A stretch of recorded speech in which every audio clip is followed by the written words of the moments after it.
बिस्मिल्लाहिर्रहमानिर्रहीम। अस्सलाम वालेकुम। हक न्यूज़ के साथ मैं हूं तौसीफ अली स्वाति। नाज़रीन, खबर शामिल करते हैं दीरबाला से।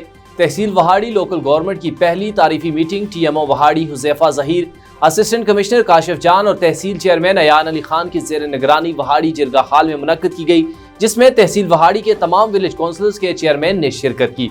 दीरबाला से हक न्यूज़ के नुमाइंदा ज़मान रुगनाई की रिपोर्ट के मुताबिक मीटिंग में तहसील चेयरमैन अयान अली खान ने मलिक रोजमीन खान को लोकल गवर्नमेंट का स्पीकर मुकर्रर किया, जिसके बाद तमाम विलेज काउंसिल के मेंबरान ने अपने अपने इजहार राय देते हुए कहा, वहाड़ी में लोकल गवर्नमेंट मेंबरान के इजलास के लिए एक बड़ा कॉन्फ्रेंस हॉल की ज़रूरत है। इस वाक़े पर चेयरमैन अयान अली ने कॉन्फ्रेंस से खिताब करते हुए कहा कि हमें तहसील वहाड़ी को एक मॉडल तहसील बनाने पर मेंबर और चेयरमैन अपना भरपूर किरदार अदा करेंगे और वो वक्त दूर नहीं कि जब वहाड़ी हर कारकर्दगी के लिहाज से एक अच्छी तहसील के तौर पर सामने आएगा। उन्होंने मजीद कहा कि मेरे दफ्तर के दरवाजे पर हर मकतबा फ़िक्र के लोगों के लिए 24 घंटे खुले रहेंगे।